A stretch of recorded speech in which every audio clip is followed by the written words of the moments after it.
everyone, Elizabeth here. The Last Laugh delivers stories that leave you speechless. If you're here for it, hit subscribe and let's go. The email arrived on a Tuesday morning. Subject line, Housewarming Celebration Nicole and Brett. I opened it already knowing what it would say. The digital invitation was professionally designed. Cream background, elegant gold script. A photo of my sister Nicole and her husband Brett standing in front of a beautiful brownstone townhouse. Join us for an intimate celebration of our new home. Saturday, May 18th, 6 p.m. Cocktail attire. Then at the bottom in smaller text, open house. This one isn't for you. I stared at that line for a long moment. Not unfortunately, space is limited, or we're keeping it small. Just, this one isn't for you. My phone buzzed. Dad's text, Nicole's right about this one, Mara. Her husband's family are developers. Big money crowd. You know how these things are. I typed back, understood. That was it. No argument. No pleading. Just, understood. What they didn't understand was that I'd stopped needing their approval 3 years ago. Growing up, the roles in our family were clearly defined. Nicole was the golden child. Beautiful, charismatic, destined for greatness. I was the quirky one, the bookworm, the daughter who just needed to find her path. Nicole married her college boyfriend right after graduation. Brett came from old real estate money. His grandfather had developed half the commercial districts in our city. When they got engaged, Mom threw a party that cost more than most weddings. I was still in school then, working on my master's in urban planning. Still a student at 25, Aunt Linda would say at family gatherings, shaking her head with pity. What they didn't know was that I'd already started acquiring properties. Small at first. A duplex here, a small apartment building there. I paid cash, used LLCs, kept everything quiet. While Nicole was picking out china patterns, I was learning about cap rates and commercial zoning. By the time I turned 27, I owned 12 properties. By 29, I had 32. Not just residential, mixed-use buildings, small commercial spaces, even a few historic properties I'd quietly restored. I never told my family. Why would I? Every family dinner was the Nicole show. Her promotions at the marketing firm. Her vacation photos. Her designer handbags. And Mara, Mom would say, turning to me with practiced concern, are you still doing that property management thing? His mom. Still doing that. Property management. That's what they thought I did. Collecting rent checks, fixing toilets, dealing with tenant complaints. In their minds, I was barely making ends meet while Nicole lived her best life. The truth? I'd just closed on a $47 million mixed-use development downtown. But I let them believe what they wanted. I wasn't hiding. I was building an empire so solid that when the reveal came, it would be undeniable. Nicole's marriage to Brett started showing cracks about 2 years in. She'd call me late at night after a few glasses of wine, complaining about his family. They're so controlling, she'd slur. Everything has to be their way. The right clubs. The right friends. The right address. Then move, I'd suggest. Easy for you to say. You don't understand what it's like to have standards to maintain. I'd let that comment slide. Always did.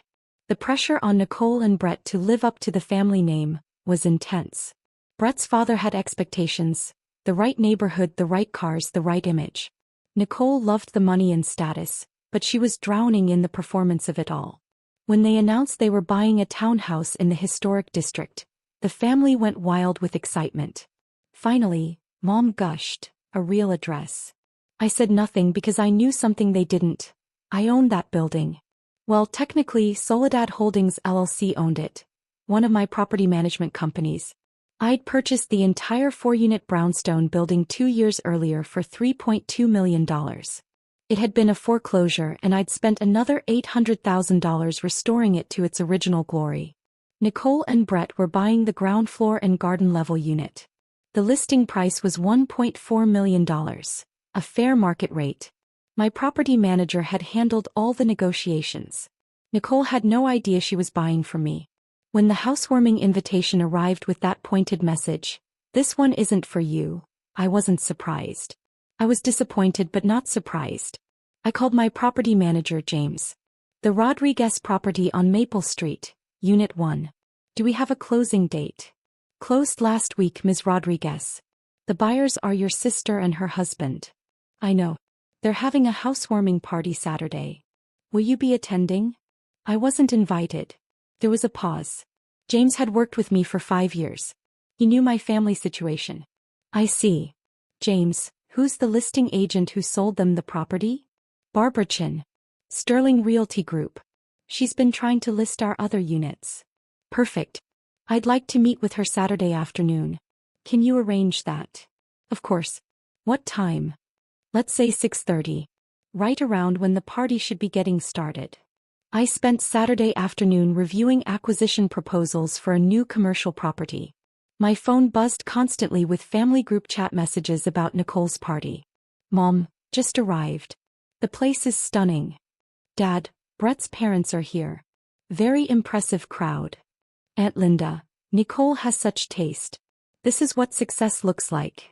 Brother Marcus, free champagne and I didn't have to pay for it. Best kind of party. Face with tears of joy. No one mentioned my absence. No one asked why I wasn't there.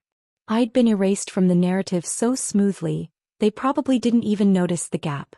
At 6:15 p.m. I put on a simple black dress. Elegant but understated. I pulled my hair back, applied minimal makeup and grabbed my leather portfolio. I looked exactly like what I was. A successful businesswoman heading to a meeting.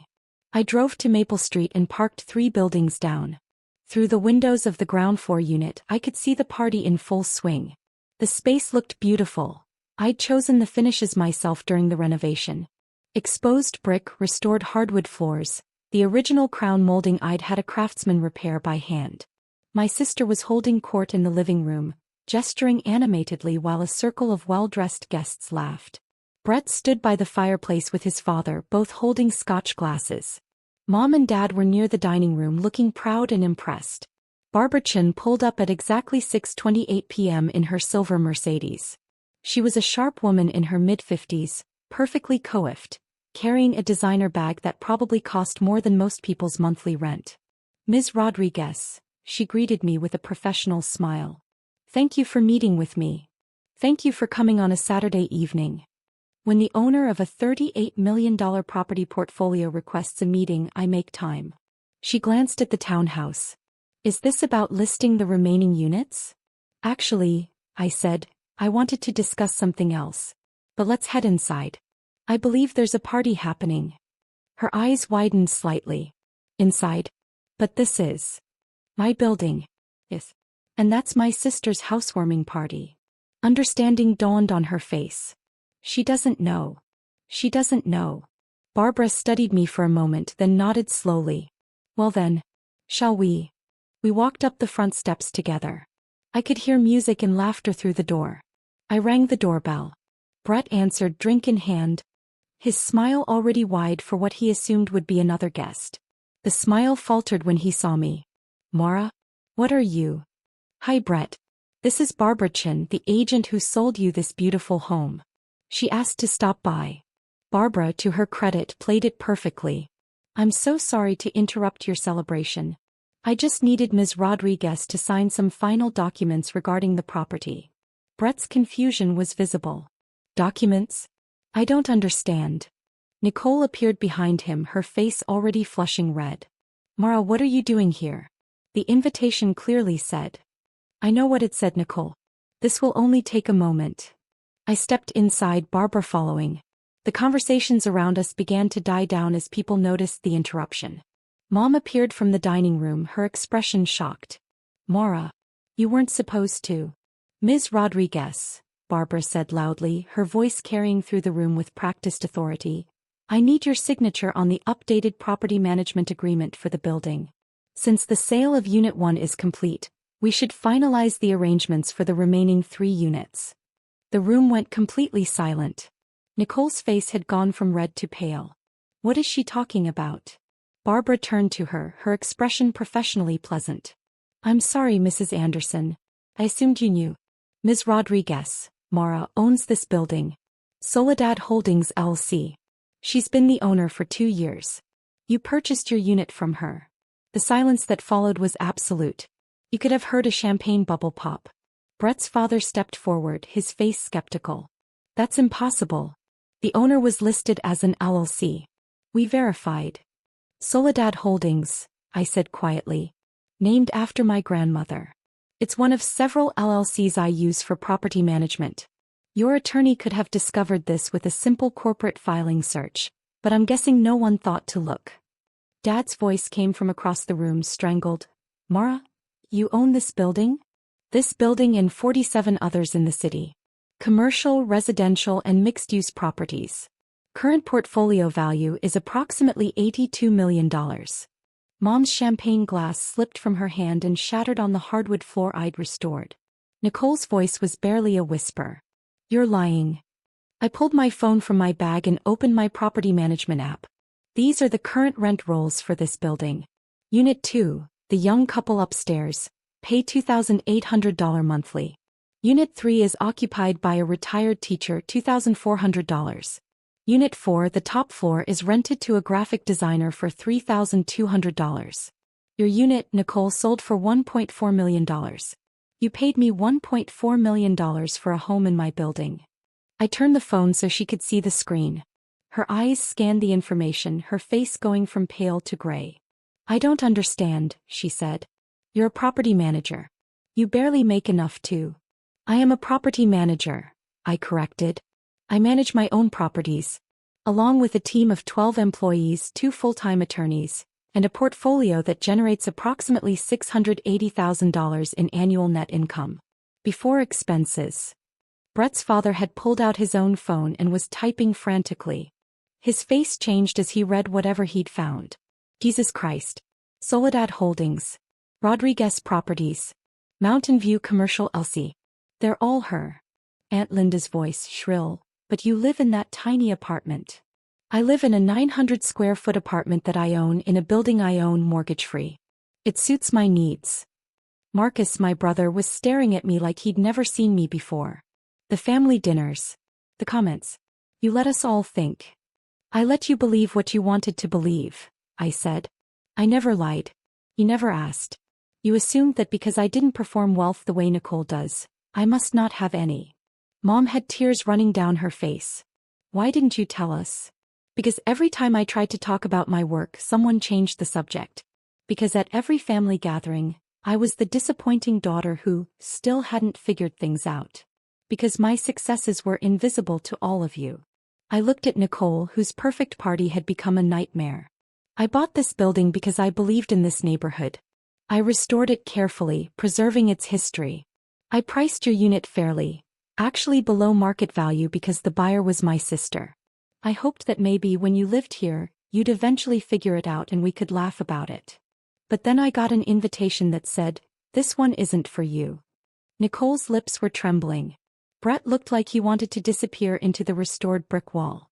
Barbara cleared her throat. Ms. Rodriguez, about those documents. Actually, Barbara, I've changed my mind about listing the other units. I'm taking the building off the market. Long-term holds only from now on. Understood. I'll draw up the paperwork next week. I turned to leave, then paused at the door. Congratulations on your new home, Nicole. You made a solid investment. This neighborhood is appreciating at about 7% annually. In 10 years, if you maintain the property well, you should see excellent returns. That's the last free real estate advice you'll get from me. I walked out. Behind me, the party had dissolved into chaos. Raised voices, shocked conversations, the sound of Mom crying. Barbara followed me down the steps. At the sidewalk, she turned to me with something like admiration in her eyes. That, she said, was the most professionally devastating thing I've ever witnessed. They earned it. For what it's worth, Ms. Rodriguez, you're one of the most successful property investors I've ever worked with, and I've been in this business for 30 years. Your family are fools. They're not fools, I said. They're just people who confused performance with substance. Nicole performs wealth. I build it. They couldn't see past the performance. The calls started within an hour. Mom, please Mara, we need to talk. How could you not tell us? Marcus, holy shit sis. Holy shit. Call me. Aunt Linda, I always knew you were special. Remember when I said that? I've always supported you. I ignored them all and drove home to my small mortgage-free apartment. Dad called at 10 p.m. I answered because he'd always been slightly less insufferable than the others. Mara. Dad. I don't know what to say. You don't have to say anything. Your mother is devastated. She's embarrassed. There's a difference. A long pause. You're right. That's exactly what she is. Embarrassed that she didn't know. Embarrassed that she treated you like a disappointment? Yes. I stopped caring about that 3 years ago, Dad. I didn't build my business for your approval. I built it because I'm good at it and it matters to me. Can we fix this? I don't know. Can you?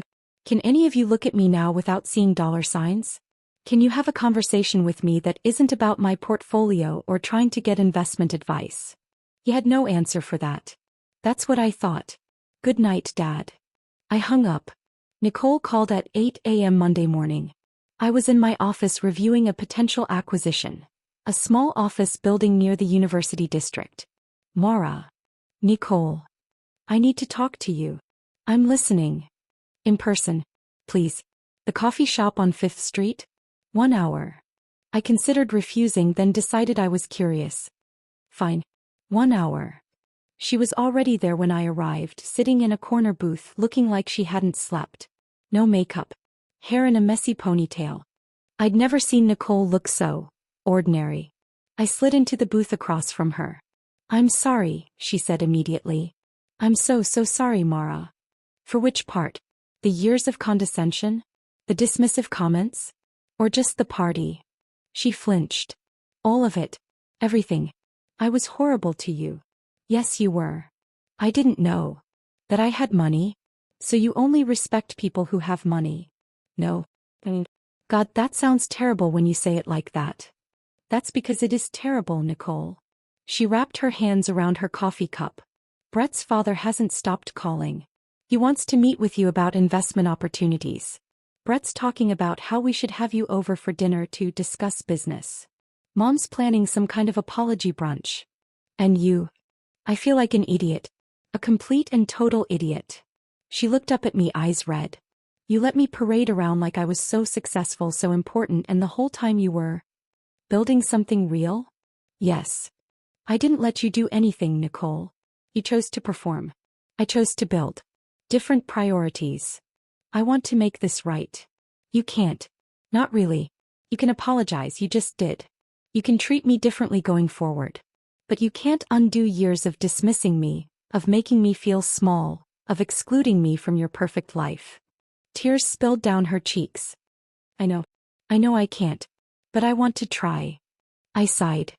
Here's the thing, Nicole. I don't hate you. I'm not even that angry anymore. I'm just tired. I'm tired of being the punchline. I'm tired of being the family embarrassment. I built something I'm incredibly proud of, and I did it without any of your support. I don't need your approval now. What do you need? Honesty. Respect. To be seen as an actual person, not as a bank account or a source of family drama. She nodded, wiping her eyes. I can do that. I want to do that. We'll see. I stood up to leave. Mara, she called after me. Yeah. The building. The restoration work. It's beautiful. You did an incredible job. It was the first genuine compliment she'd given me in years. Maybe ever. Thanks, Nicole. Enjoy your home. I meant what I said, you made a good investment. The relationship with my family didn't magically heal overnight. Mom still occasionally slipped and made comments about my little real estate hobby, before catching herself. Dad tried too hard to show interest in my work, asking questions that revealed he still didn't really understand what I did. Marcus, surprisingly, was the one who came around most genuinely. He showed up at my office one day and asked if I was hiring. I'm sick of my corporate job, he said. And apparently my sister is kind of a badass businesswoman. Thought maybe I could learn something. I hired him as an assistant property manager. He's actually good at it. Nicole and I met for coffee once a month. The conversations were stilted at first, careful. But slowly we found our way to something like a real relationship. She asked about my work. Really asked with genuine curiosity. She told me about the struggles in her marriage that she'd always hidden before. Brett's father is furious with us, she admitted one afternoon. He thinks we should have known. He thinks we look stupid. You made a business decision based on the information you had. That's not stupid. We should have looked deeper. Probably. But you also should have invited your sister to your housewarming party. She smiled ruefully. Yeah. That too. Aunt Linda tried to get me to invest in her friend's amazing opportunity, a timeshare scheme. I declined. She hasn't spoken to me since. Brett's father called 6 times before I finally agreed to meet with him. He pitched me on a commercial development deal. It was actually solid. We're partners now on a mixed-use project downtown. He treats me with wary respect. I'll take it. The business keeps growing. I acquired 2 more buildings, sold 3 others at significant profit, and started consulting for other investors. The work I love hasn't changed. What changed was that I stopped being invisible. Here's what I learned from all of this. People will underestimate you for as long as you let them. But more importantly, their underestimation doesn't actually affect your success unless you let it. I spent years being dismissed by my family, and every dismissive comment was just background noise while I built something real. They were performing wealth. I was accumulating it. Nicole's housewarming party was supposed to be her moment of triumph. The perfect home, the perfect life, the perfect image. Instead, it became the moment when everything she thought she knew got turned upside down. But here's the thing. I didn't orchestrate that reveal for revenge. I went to that party because Barbara genuinely needed documents signed, and the timing just happened to be perfect. The universe has a sense of humor like that. Would I do anything differently? Maybe I would have told them sooner. Maybe I would have forced them to see me earlier. But honestly, I don't think so. Building my empire in peace without their interference or expectations was exactly what I needed. And when the reveal finally came, when they could no longer deny or dismiss what I'd built, the shock on their faces was just a bonus. My sister lives in my building now. Every month she pays her mortgage to the bank, and every month a portion of that payment ultimately flows back to me as equity in the property. It's poetic in a way. She doesn't resent it. She's actually proud now in her own way. She tells people her sister is a real estate investor. She's stopped performing quite so hard. She's becoming more real. Me. I'm still that quirky daughter who never quite fit the family mold. But now they know that while they were busy judging the package, I was busy building an empire. The invitation said, "This one isn't for you." They were right. That party wasn't for me. I was busy building something bigger. But I showed up anyway. And I'll never forget the look on their faces when they realized that the disappointing daughter they dismissed for years owned the ground they were standing on. Some lessons can only be learned the hard way. And sometimes the best revenge is just showing up and telling the truth.